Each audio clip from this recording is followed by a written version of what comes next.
about in a team, a small team, we always extract a small team from the office. So my name is Dr. Mshari Warungi. I am the Chief Executive Officer at Ubrica. So I'll quickly introduce our team. Then we have Jerry, Ms. Jerry Jaconia, Jerry Goody. She's in our University Relations team. And then we have Winifred Bulle. Winifred Bulle is on Research and Development team. And we have Susan. Susan Jibuna. She's also in our Research and Development. So they're the ones who produce materials like this in our organization. And then we have Mr. Kavutu. He's in the University Relations squad as well. Yes.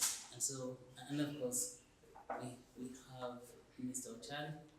His work, as you can see, is to capture all the moments. And yeah, so we record everything. That's important for you so that you can go back and review and become a teaching moment. Yeah, for the ones we left in the office. We have a big team of about 40 people.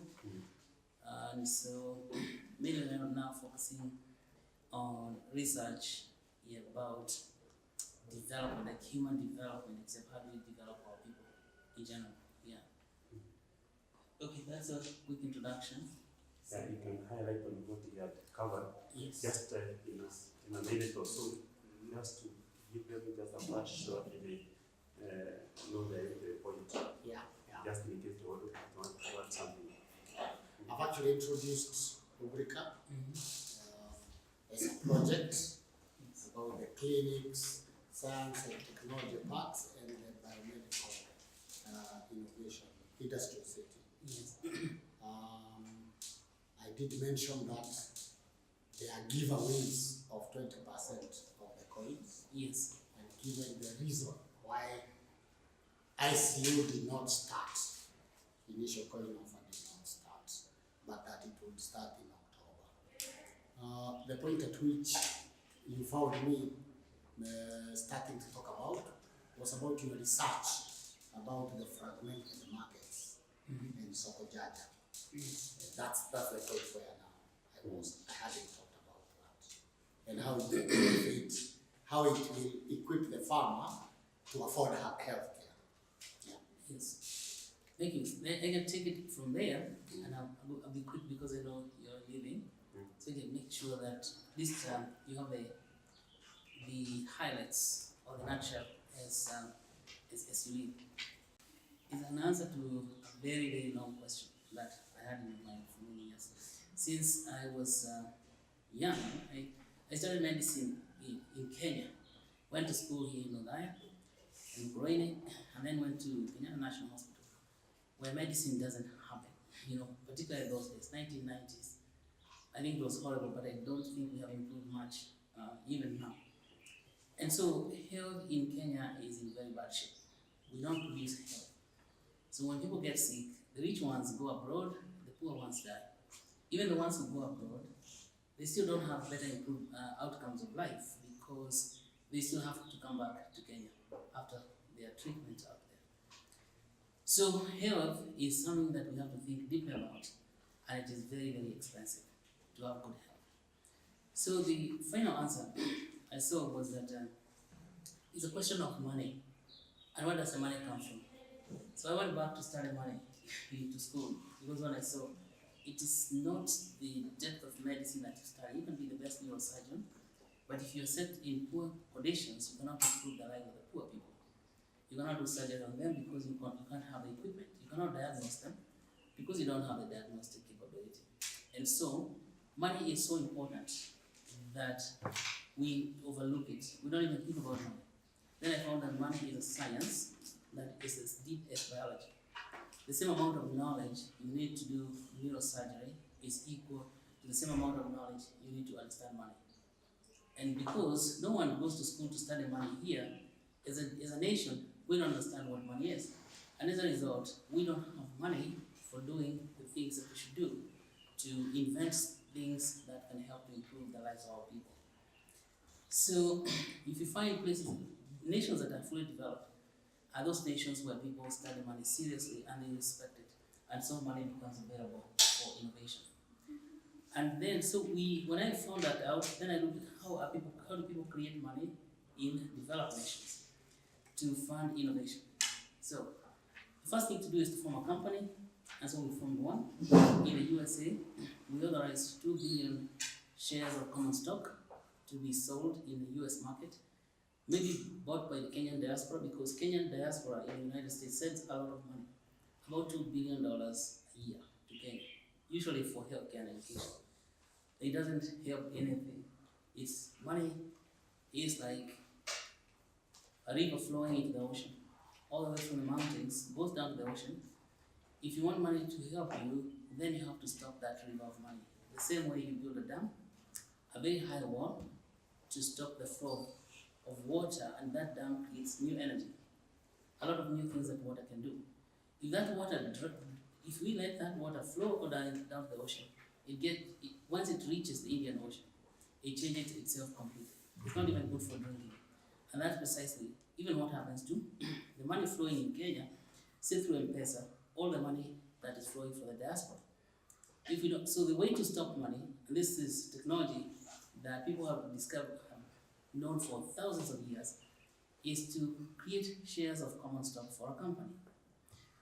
So when you do that, then money begins to get pulled together, and that money generates new energy.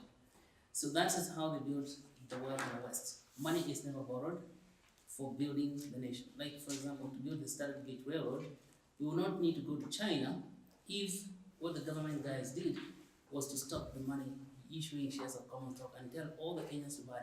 Then there will be enough money to build all these developmental things that we have. And that's what we have to do with healthcare. So, then after we finished understanding that, we formed a company called Ubrica. Now it has shares of common stock. To build a project, we have to understand first, what are we doing? We want to transform Kenya into a biomedical industry giant, a destination medical nation where people, instead of our people leaving to go outside for medical care, people get medical care here, and then other people from outside can come here and get health care. Then we encounter another problem in Kenya when we arrived here, is that problem of lack of money in Kenya is severe, much more severe than you can imagine. It stems to a deeper problem, which is called lack of market or market dislocation for Kenyan goods. There's nothing that is produced in Kenya. Let's say there's no market for things that Kenyans produce right here. It doesn't, whether it's textile, shoes, whether it's farm produce, tomatoes, potatoes, onions, they all come from other countries. So if you look at our local markets, even the smallest markets, you're likely to get onions from Tanzania. You're likely to get eggs from Uganda. You're likely to get mangoes from very far away. I see bananas from Mexico, in Nairobi City. I don't know whether they have trickled down here. So if our farmers cannot sell their produce right here in Kenya, they cannot sell produce right in Kenya, where will they get the money to fund their daily living? So it is a very serious problem that not only are we not able to sell things produced even in our villages, we cannot even sell things produced by our professionals. You find that doctors cannot find jobs when our government is going to Cuba to find doctors. Our engineers cannot find employment when the government guys are going to China to bring engineers to build our superhighways. So this problem of market dislocation is so serious that it affects the very existence of our people. Because it means that if you cannot sell what you produce, you cannot have money.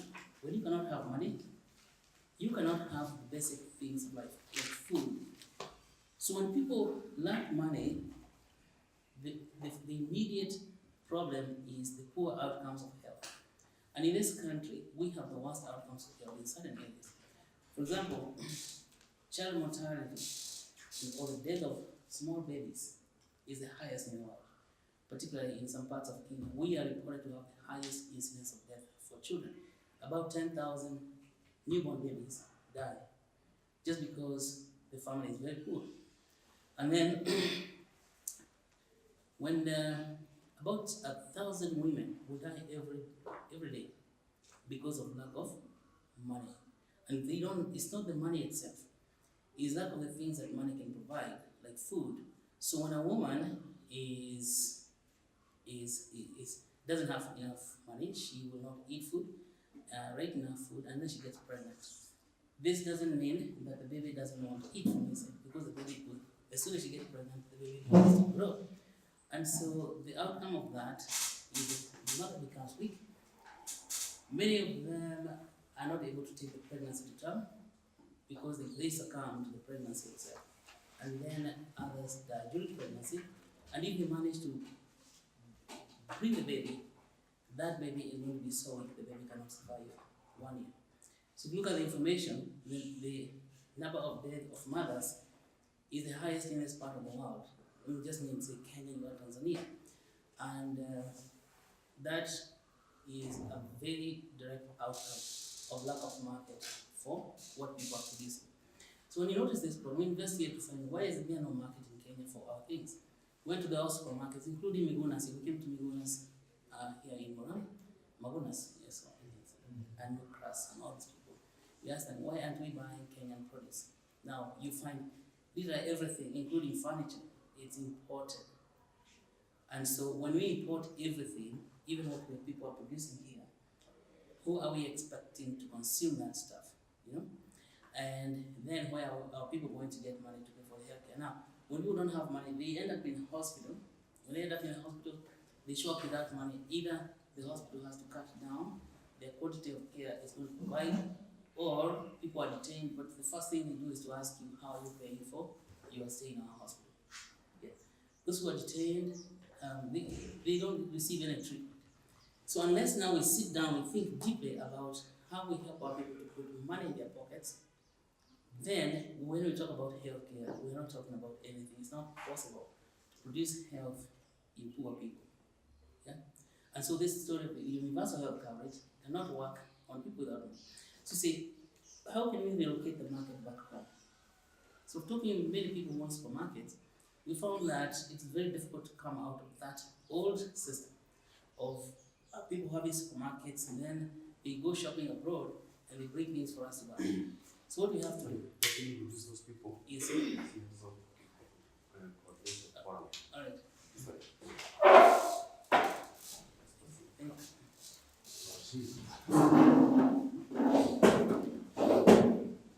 So what we have to do if we're going to have any impact or any effect on health problems in Kenya is to create a possibility for our people to sell their produce in every village. We have to go to every village in this country and help people put their things in the market. But what kind of market is that? Now, because we have technology, we can have an online market where you go with a phone like this, take pictures of whatever people are producing, whether it's bananas, mangoes, whatever. Because you're not asking people to go into large-scale agriculture, we cannot achieve that right away. We just, whatever people are producing at this moment, get photographed, and then it is put on an online marketplace. And because now almost every family has at least one person who's got a smartphone, then it is possible to reach everyone in Kenya and have them put products on the internet. We, things like furniture. Now, Kenyans import furniture from Italy when there are people in the villages who can make furniture. Basic stuff like that. Let us agree to buy things from one another. Because if we don't buy things from one another, we cannot improve the health of anyone. We are all in the same soup. And the health system suffers because it's very expensive.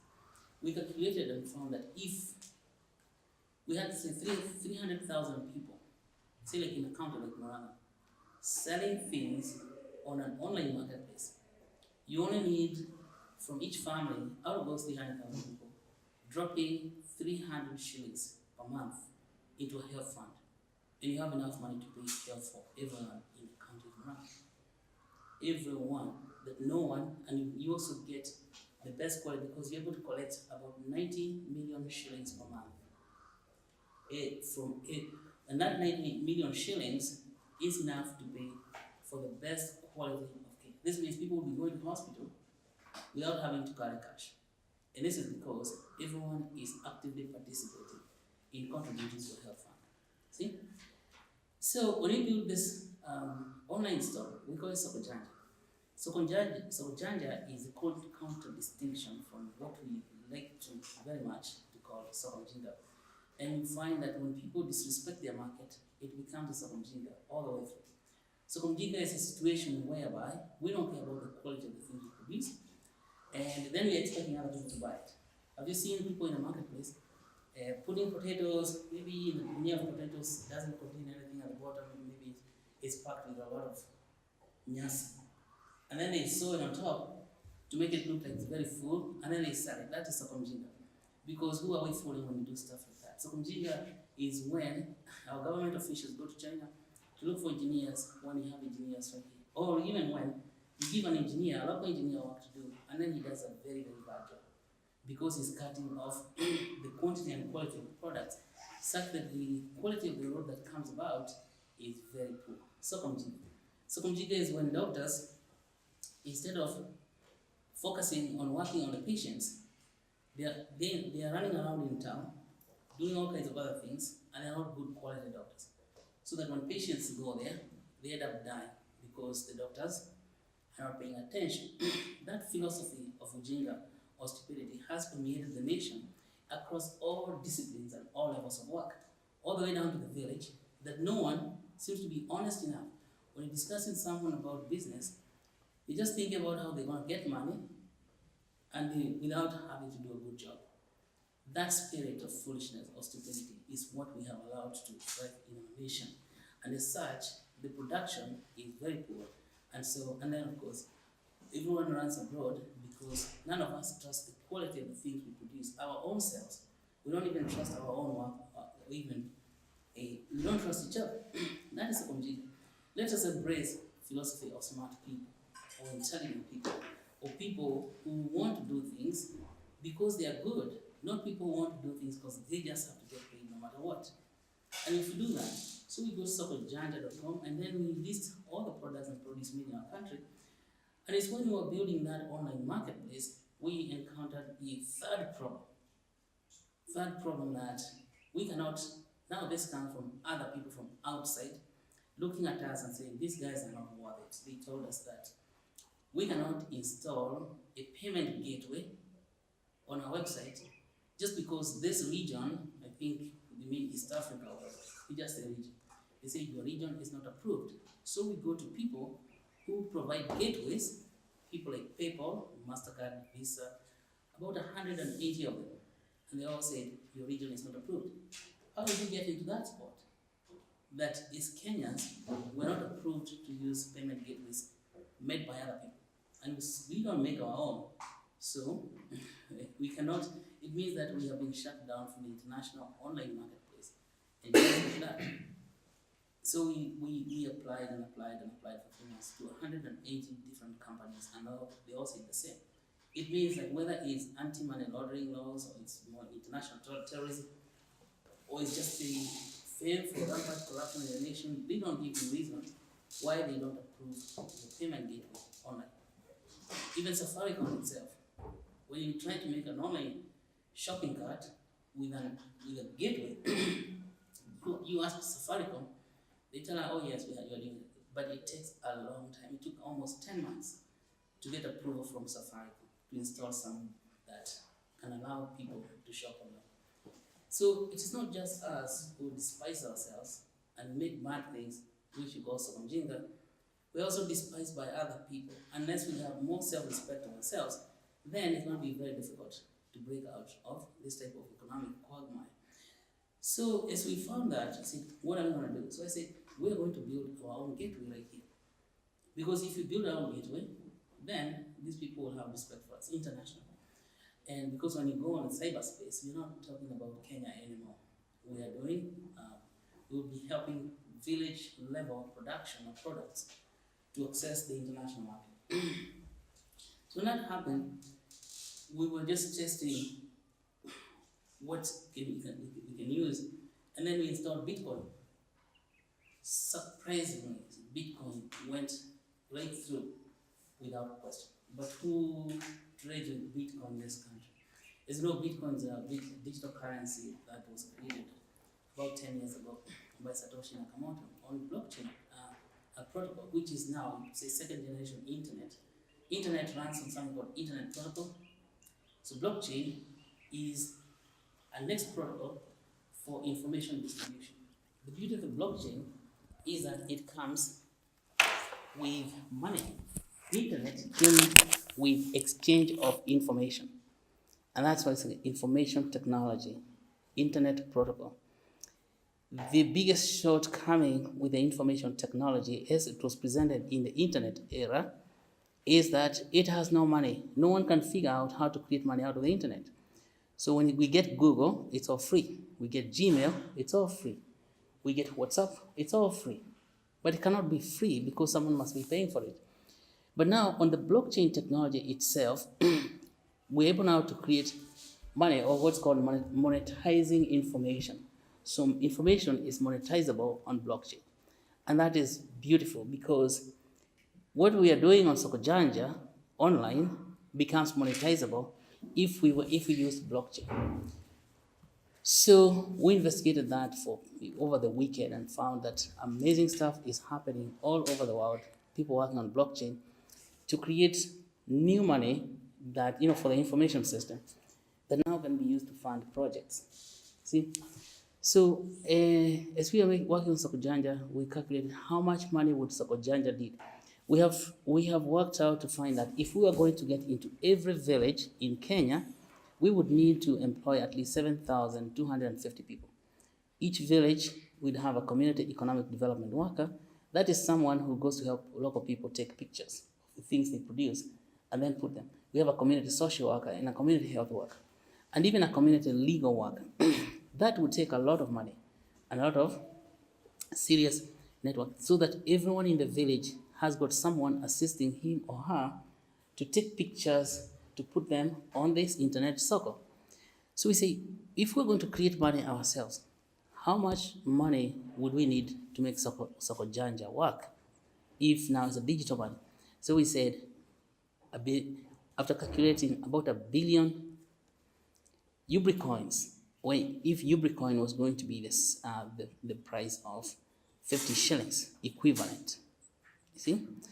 What about other projects? Now, you see, when the commerce is happening, it guarantees all the other health projects we would have to build.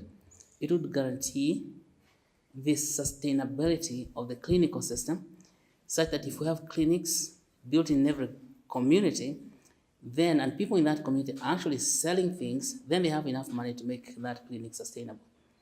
And so just Sokojanja itself becomes the insurance program for the entire health system in Kenya, and not just ensuring the health itself, but ensuring the research that would fund that health, the research that would, the manufacturing that would be required to develop all these things that are going to be needed for the healthcare, like needles, syringes, water, medicines, and then the relationship between universities and communities, where we have science and technology parks, whose job it is to translate the science in the universities and bring it. So Sokojanja eventually, in the long term, because people are trading there, it'll be generating enough money to pay for all that. But we have to finance its beginning. That's why we had issued the shares in the beginning, 2 billion shares. But now we have the coin, which means that the coin can move much faster and facilitate that. So 1 billion coin for Sokojanja. Then we allocate 2 billion coins for building a whole set of clinics and improving the clinical services, the health facilities we have here. And then for science technology parks, let's say between Murang'a Technical University and the communities, another 2 billion. So there's enough money to translate knowledge from the university to be used in solving problems that people have in their life. And then all that stuff, we gather it together into a biomedical industrial city. Then by doing so, we turn Kenya into an industrial giant all the way. But most importantly, a biomedical industrial giant and epicenter for manufacturing of medicine and other things, and translation of university level knowledge to bring it to the communities. So in total, we would have to have comes to about 8 billion coins, And then we add another 2 billion coins for developing the communities. That is what people call marketing, creating market for the coin itself and creating awareness. Usually what people do is that they take that type of money and go and buy advertisements on television, on radio, and all the kind of buy advertisements. That is the community development money. But instead of giving that money to radio stations, TV stations, we give it directly to the people who would use it. Yeah. So we are distributing 2 billion coins to about 1 million people in the country. And so maybe that's why you had reached. And so what would 2 billion coins do? The act of giving coins to people, individuals, say UBRICOIN, it helps them to learn how to interact with the coin. Unlike if they saw an advertisement on TV. So if we send coins and deposit it into somebody's wallet, we show them how to download a wallet, to put it on the phone, and then we deposit coins there. And then that's very highly interactive and very personal. And of course, the money goes to individuals rather than a big organization like televisions and newspaper people. And then it also helps us now to increase the user base, and so the coin itself, as a digital coin, it gains market very quickly that way, and people are able to use it. So that is where we are right now. And so we have divided the distribution program to many levels. Large institutions or large organizations like churches are receiving 2 million coins. And these coins, each coin is worth 50 shillings. So that's a value of about 100 million shillings. And maybe a small organization about 1 million coins. Then you keep on scaling down 500,000, 100,000 coins, and then to individuals receiving something like 50,000 coins for their work, and then 10,000 or 5,000 coins. And so we have selected faith-based organizations to distribute through, and universities, and schools, primary schools and high schools. Yeah. Yeah, well, thank you, Daktari, for the information. I think that information is heavy and it's too much for us to be able to synthesize and understand very quickly. So maybe we can stop your presentation there and get a few questions maybe from us so that you can clarify some issues that need to be clarified, and then we shall, after the questions and answers, then we shall bring it to close, because these officers have got other meetings that are waiting. Yeah. And they might be itching on their chairs because of their meetings ahead of us. So maybe one of the questions is, which other organization have you sold this dream to? Oh, wow, there are many. Now, because we started working, well, universities specifically, we have worked with quite a number of universities, about Jomo Kenyatta University, African International University, the one in Karen, Nazarene University, we'll be there, and so KU, Kenyatta University itself, and I think they go on, it's about 10 universities that really are on board. Now, for churches, we have the Presbyterian Church of East Africa.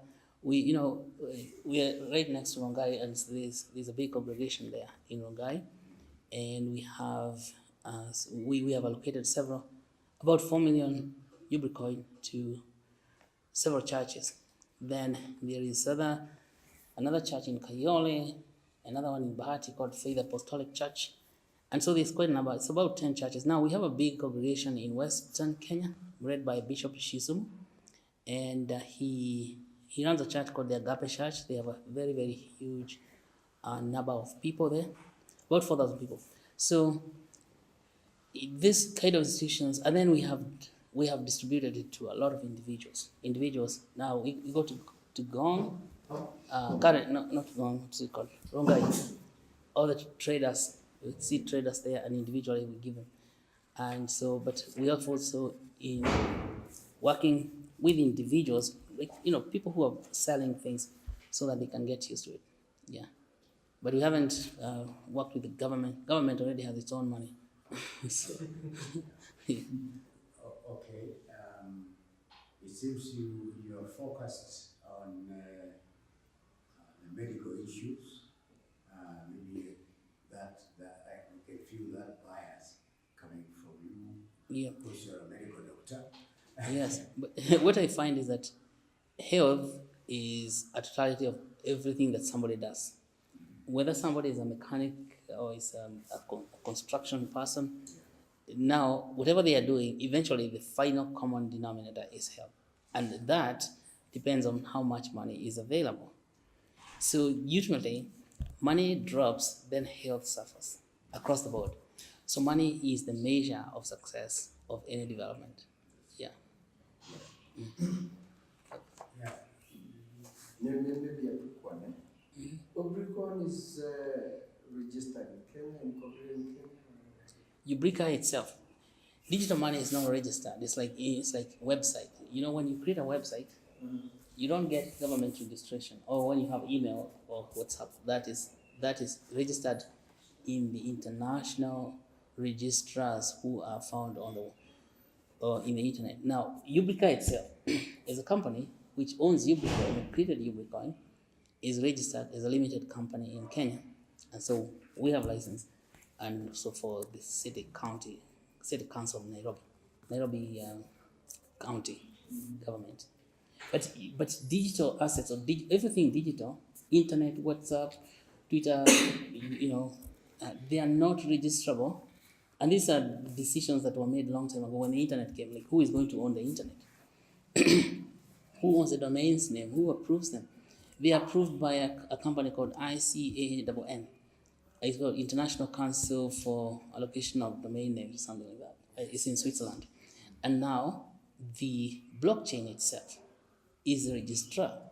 Instead of having a human registering anything, the registration of UBRICOIN and other coins is by the blockchain. Now we are taking the humans out of the technology itself.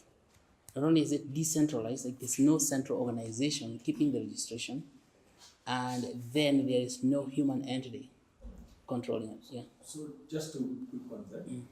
Now, on that, just if something goes amiss, one goes to the wallet and he's not there, it's just vanished. Yes. In that case, having my wealth and then who will I follow? What is the regulation that is there by the international whatever? Maybe in Kenya we don't have one, but who will I practically follow? Assuming that a coin is as good as a share that you own, that is why you are distributing. Yeah? That's right. Then who will I follow? What is the regulation at the moment internationally? Leave local. What are the risks? How do we deal with the risks in this whole process? UBRICOIN is not registered by the government. It's a US program. We've known some others like Uber and others that are operating. At one time, we had some guys who came from California. They came with something called One Uni. They tried it, it failed. So what are the success stories of what you're pursuing? Okay, maybe let me answer the money aspect. If you go to the bank today and withdraw 100,000 shillings, and along the way your wallet drops, who do you go to? You are responsible. Yeah, it's the same. It's the same with. Is that high risk? No, what I mean is, if you withdraw money from the bank and your wallet drops somewhere, you have totally lost the money. unless a good Samaritan. But that does not qualify that if I put my money into UBRICOIN wallet, then it is like I'm carrying my money, somebody can just go run away with it and then I'm like, Yes, I'm all myself to blame. I'm now explaining. I'm now going to explain. When I started the presentation, I did mention that I started with 20 million to buy land. Remember? So when you get UBRICOINs, when you get Bitcoins or any cryptocurrency, they enter into your safe. And you are responsible for the key. You are responsible for the key to your safe. The name of that safe is called a digital wallet. And only you have the password to enter there. So as we distribute the coins, we will be training you how to open digital wallets, but more importantly, how to keep the key safe. So like me, I have very many keys. So I have a diary like this, which I have put in such a way, and I tell all my children, I say, especially the ones very close to me, please, you see this book? This is where to find all my wealth in digital form.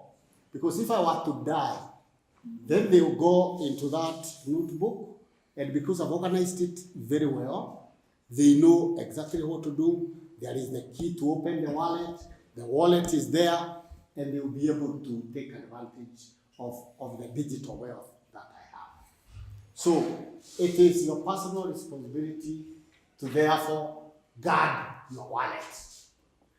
This is because the banks are not a part of the digital money. Yeah, banks are not part. In digital money, it is person to person. You have your wallet, I have my wallet. We want to do business, I said it to you, you said it to me. And therefore the security of that wallet is your responsibility.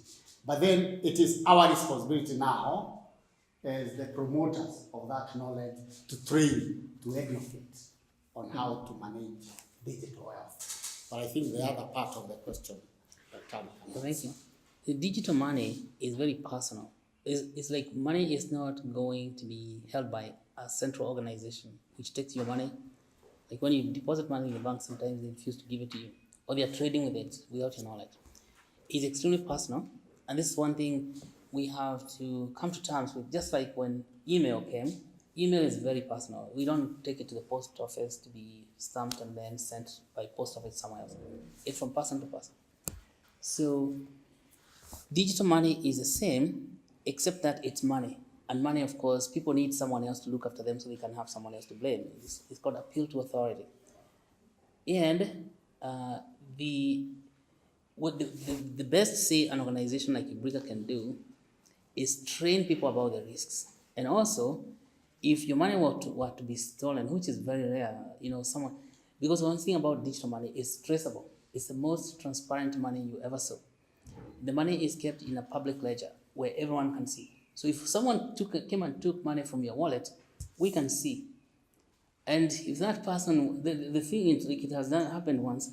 Someone came and someone was careless over Christmas with his wallet keys, and his wallet was emptied. One of the people who had our UBRICOIN. So what you do in such a case is go and burn the money.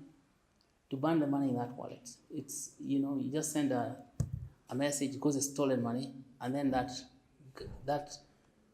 money that was transferred goes down to zero. Then we can work out on how you get reimbursed with that. So, but don't go losing your keys. There's no one who can actually get into that place if you have your keys safe. So it's better, there are two keys. A public key, which is your public address, which you give to people so they can send you money. It's like an email address. Now, if you give people your email address, they can send email to you. But if you give them your password, they will get into your email mailbox and start sending other people email as you. or they go and delete your important emails. But the difference between email and digital money is that these are now a private key. That private key is like your digital signature. It's like your fingerprint. No one can know it. No one can even guess it, because it's a 64-bit character that is put together by a computer. No one has the same key, and the computer is generating these keys for every individual who opens a wallet. Now that is a key that opens your safe. If you leave it lying around somewhere, somebody will definitely get in there and drain your entire account, and you have that. And even when you create a wallet, the wallet doesn't even show you that private key, because it is known that people are generally, careless. They might just leave their wallet key lying around somewhere, and someone could come and take it and then go and drain their wallet. You only get that private key when you explicitly request for it from the wallet, and then the wallet is going to issue it to you. But then what means that if you actually expose that key, you must either take it and hide it somewhere, but don't even let your computer see. Computer can appreciate what is there, either the way people take screenshots. So if you generate the key and then you take a screenshot of it, you know that the first step of losing it, because that picture you have taken of that key can circulate other places. So the wallet prevents you even from taking such screenshots of the key. Maybe another question you might want to ask. After the Second World War, in 1944, Bretton Woods was created. Yes. For the Marshall Plan. Yes. And it was in Bretton Woods that the dollar was accepted. Yes. As the universal currency. A fiat, yes. By fiat. Yes. Now,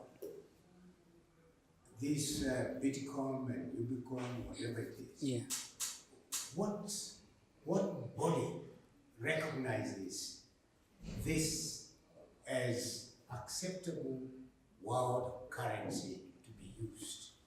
Yeah, that's precisely the point. There is no such body, because what Bretton Woods guys did, they created the dollar by fiat. Before that we had the gold standard. The gold was the standard of money, and so the dollar was created by fiat in faith and credit of United States. Faith and states and credit of United States. But it doesn't mean that and of course then accepted as legal tender. But that is a state-created money. A state-created money then does not exclude other types of money. And it's a legal tender, but there are so many other forms of currency which we refer to as common tenders that have come into existence, even in Europe. And say, for example, if you had to go to Disneyland in USA, in California, they have their own currency that operates within that. It's a token economy. And it operates right within the United States, although it's not the US dollar. So either you obtain those tokens by doing a certain task, you can get tokens, get paid, or you can come with a foreign currency from the token economy of Disneyland, either is US dollar, German Deutschmarks, or anything, and then you convert them into the tokens which you can be using inside the Disneyland. So digital currencies are created in such way, and for creating economic ecosystems of money that are not necessarily state-bound. Now, when Kenya shillings are in the US dollar, when you go to another country like Kenya, now you have to convert it into say Kenya shillings so that you're able to use it. So imagine now the possibility of creating new ecosystems of money, of non-legal tender money, but common tender money, where people accept to use the money. Because ultimately the question you have to ask is, what is money? Money is a system of agreements and symbols that facilitate exchange, creation and exchange of value, and what? And power. That's it. So the fact that Bretton Woods defined US dollar is the global standard of exchange is just for those guys raiding the people the opportunity that they had before. We used to have, before that, people had those token economies. Even the gold itself, gold became the gold standard as a token for exchange of value. So money is that system of agreements and symbols that influence creation and exchange of value and power. And now you come to that. So who has created Bitcoin to be money that would have value and exchange system for goods? See, that's now the kind of because it must have some basis of authority that gives them Bitcoin authority to operate. And again, there seems to be a lot of risks. Well, there's a lot less risk to it. If you look at the Bretton Woods ideas, they're talking about centralized economy where few people, and of course they build central banks and distribute the central bank and managed by the IMF, one central organization. The opposite of what's called the digital money, Bitcoin, is totally opposite of that spirit of centralization. So instead of centralizing creation of money and its exchange and determining the value through that system, then why don't we decentralize that and give everybody power, everyone in the world, the power to decide what is going to be the value of Bitcoin, what is going to be the value of UBRICOIN. And then how do these people get power? It becomes written in a computer program where everyone in the network participates in creating the value for that. So instead of having one organization determines what's going to be the monetary policy, what's going to be the interest rate, that power is distributed to all of us. That's why it's called peer-to-peer. So such that because the decentralized money has caused a lot of problems, and it make a very big opportunity for corruption. And so when the money is decentralized, that all of us together, we are deciding how much money is going to be supplied, what's going to be of that value. See, I said it's a system of agreements and symbols that create the influence the creation of an exchange of value and power. When it is distributed in that way, then the creation of value and power is not within the domain of some few people sitting in central banks and sitting in the International Monetary Fund. It's in the domain of all of us as people, because value is created by people exchanging goods. And that's why when it comes to this now, money on the internet, it becomes very powerful, and people at Bretton Woods Institute get really scared. They are very, very worried about what's going to happen, because the money, the power and value of money has come to the people. Yeah. Maybe another point. Daktari, this is a paradigm shift. There is the way we have known life to run. This is now new way. And I'll give you an example which is very close to us. I said I'm a telecom engineer. I used to work with Kenya Post and Telecom. So whenever I used to come to Murang'a, I was coming to this establishment right here. Centralization, post office. There is no letter that you could have sent without sending through post office, the central authority. Today, I don't need the post office to send an email. Worse still, you don't need a post office to send an SMS. SMS is still centralized at Safaricom, but email is not. That is the meaning of decentralization. Because what happens is, when I send an email, it comes from my computer, goes to the next, and then it can take thousands of routes to go to the destination. If one side gets cut, the cables are stolen, the email will still find its way through the other computers in the entire world. Who owns internet? Nobody. It's a decentralized network. So, it's the same thing. Bretton Woods, 1945. I would like to mention this, and I've learned this in money. That's why I went to do finance. I'm angry, very angry.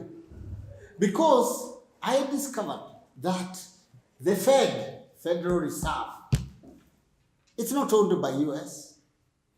It's not owned by US. It is owned by 6 banks. So banks own the Central Bank of the United States. So everybody who works in the United States, they pay taxes, and then the government pays Federal Reserve because they created money. How do they create money? The government says, I need money. Federal Reserve prints the money, paper, and gives it to the US government as a loan. The government has to pay the private bank, central bank, that money. So, we also have the Bank of England. It's owned by the same family. I'm sure you've heard of Rothschild. Yeah? That is a family that established that kingdom of money in the 18th century. And they are a cartel controlling the world economy. So, money here was printed, the first coin was in 1908. 1908, Kenya shilling, or East African shilling. We had money. Even today, although we take goats, in Africa. That is money. We already had a system of trading amongst ourselves. But because of colonization, we were appointed to the banks, we were appointed to Bretton Woods, and so on. So this is why I'm saying this is a paradigm shift. Let me also give an example. I was in Kiriaini this morning to check the account my mother left me of coffee.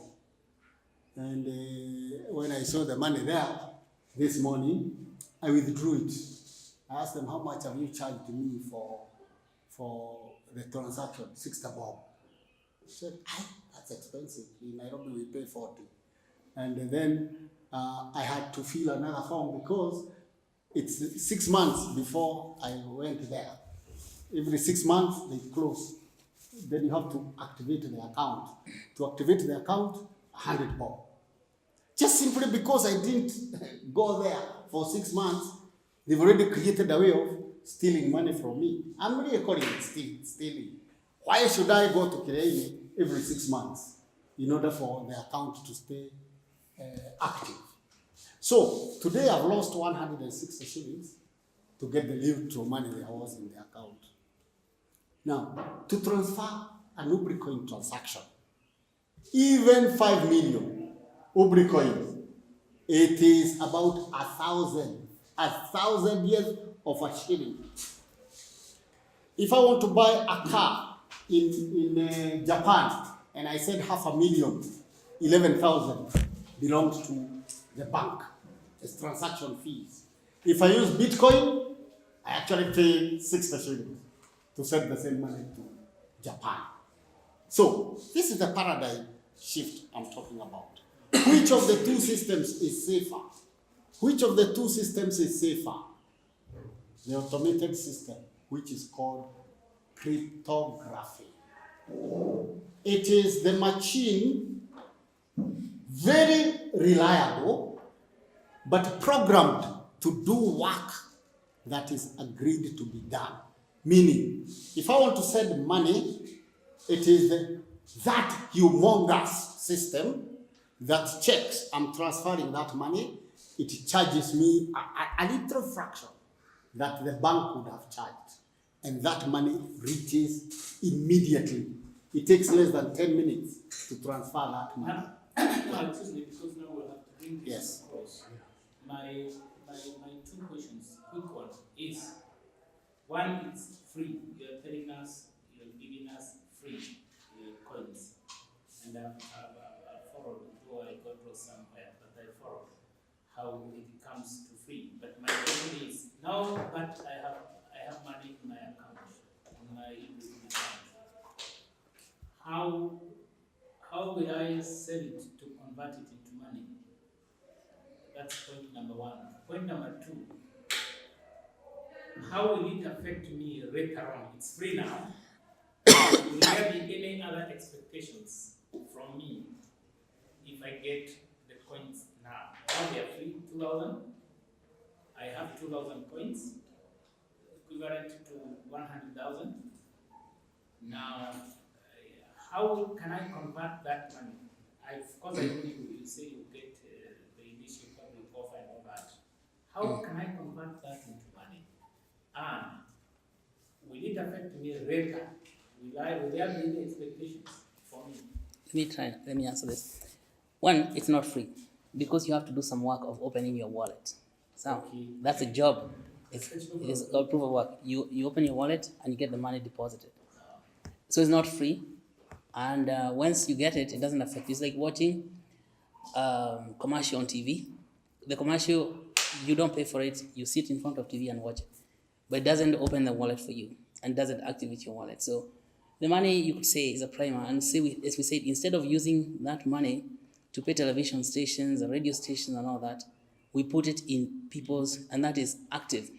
So once it is there, you could even forget about it. It won't do anything.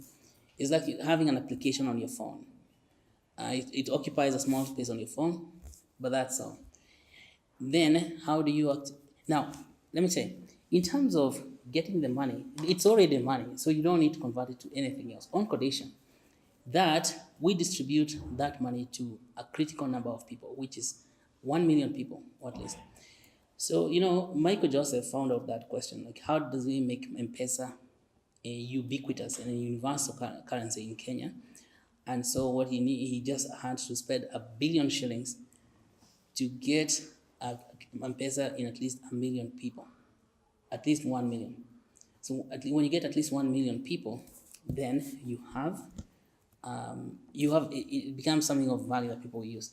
M-Pesa is not itself. M-Pesa is actually currency. It's just they don't like to say it loudly. It's digital money people are exchanging. And so, but then it is pegged on Kenya shilling. And that is just like Bitcoin or UBRICOIN or whatever. It is just like, it's working with fiat. But now the next level of digital money doesn't have to be converted into these state-backed currencies, because people know that currency, money itself, is that system of agreement and symbols that influence creation and exchange of value. It doesn't have to be backed by anyone. It's just that when people agree that the money, now if you have 1 million people agreeing that they have money, then you don't have to change it into anything. But that for us is going to take a little while. The alternative, now what is exciting with this digital money is that there are people who are making digital wallets that are able to swap one currency to the other right inside your phone. Just like, when you go to another country with Kenya shillings, you have to change them into the currency of that nation. That exchange is going to be happening in the phone using a technology called atomic swap.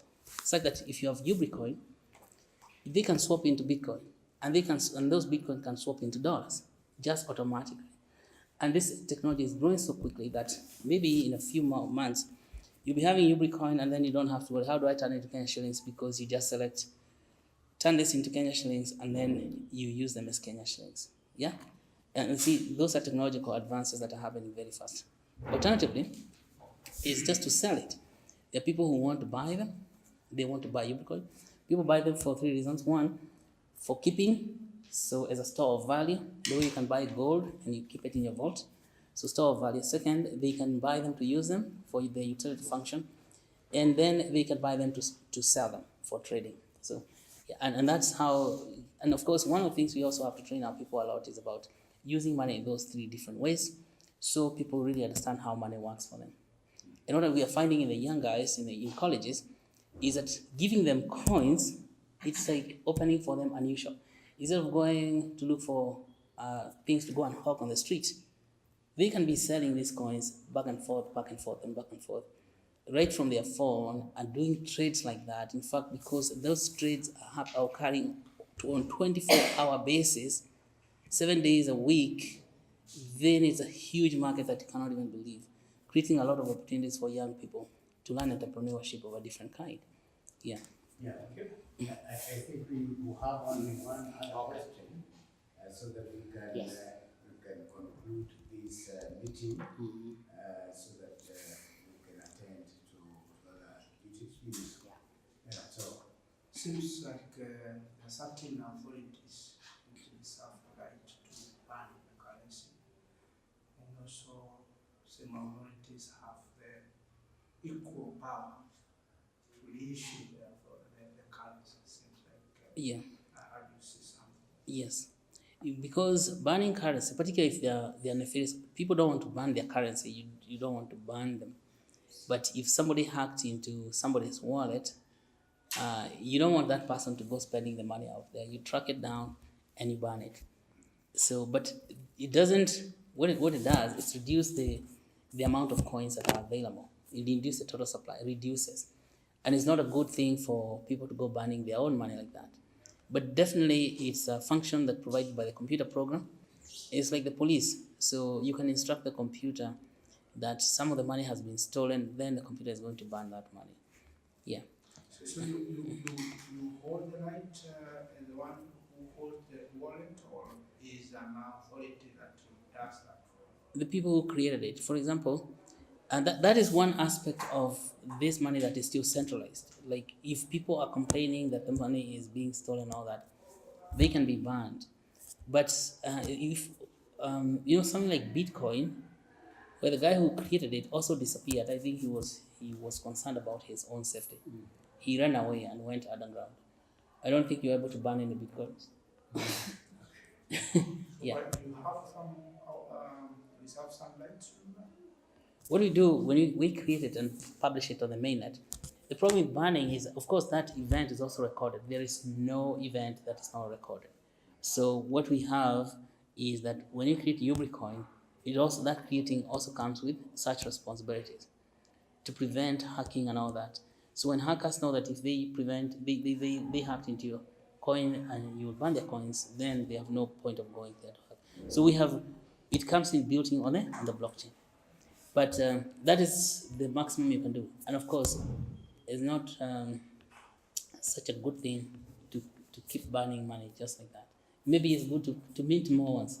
But of course, once you put it up, you can also not mint coins. You would have to unpublish it. I'm not exhausted. I think there's something about things like creating a greater community for these transactions.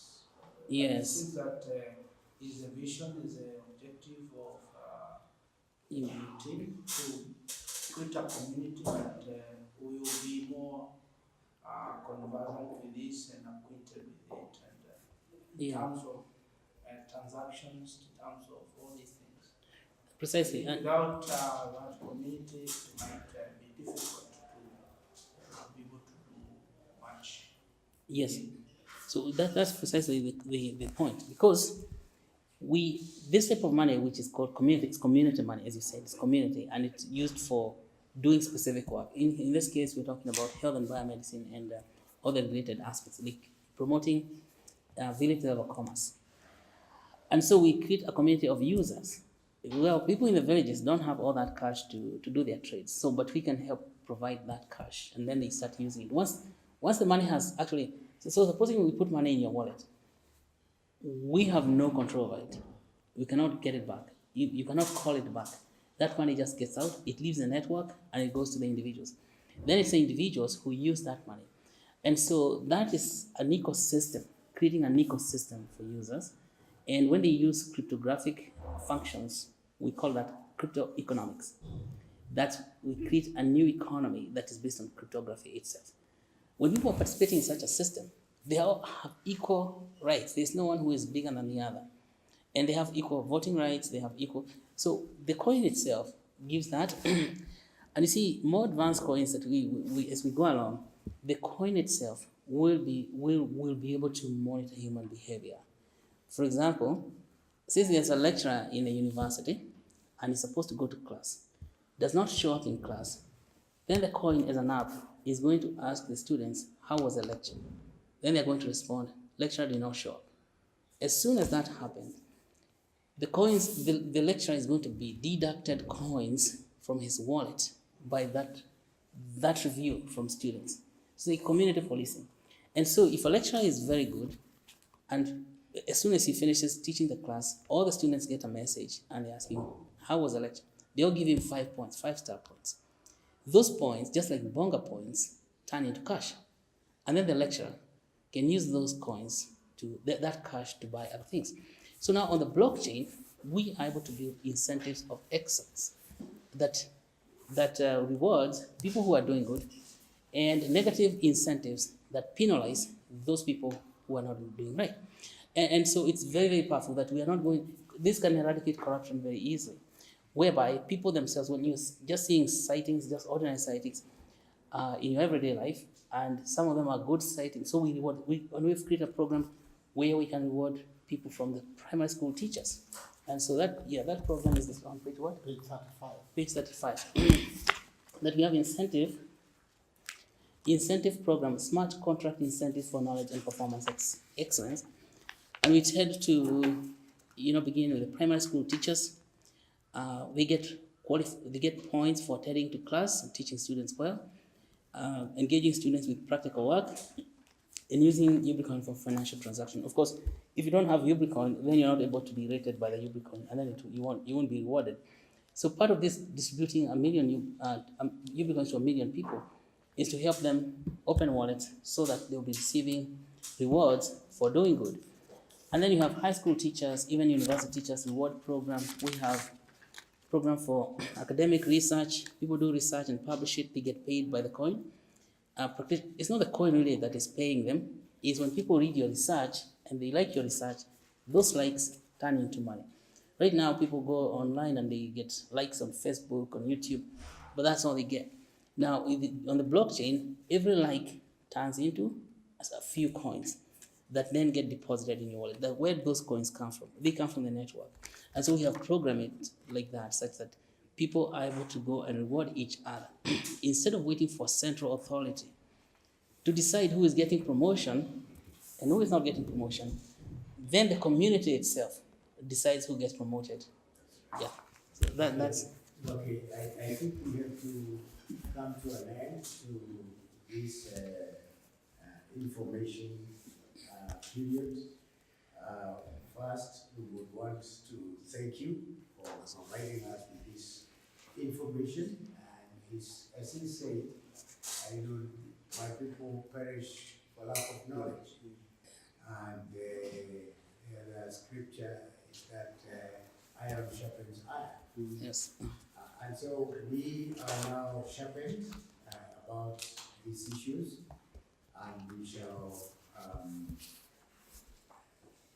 use it to do a report to the bishop, so that we can see the way forward and be able to see whether it's a program that can be implemented in the diocese. As you rightly put it, it's a paradigm shift in terms of how people are going to use their money. It's a paradigm shift in the banking industry.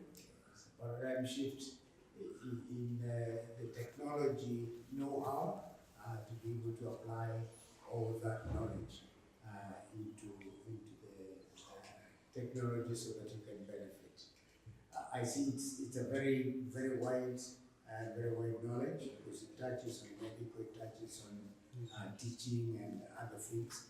And so it's something that needs maybe to be brought together so that we can be able to benefit from it. For sure, the world is turning to be, to technology, and we cannot deny that. Online banking is now the way forward. We are no longer going to use papers, but just to do things online. And so I think we would appreciate the fact that you thought about us as a diocese, and that you have provided time for us to interact with the information that you have. So we do appreciate every minute that you have spent with us, and we shall give a report to the bishop because he left for other meetings, and maybe the bishop will take it to other boards because we cannot make our final decision here. The bishop will take it to other boards, and that will give a consideration to the information provided, so that we can see how it can be applied in this area. Otherwise, thank you very much. We want to appreciate the time you have spent with us. As you conclude, say a word of prayer so that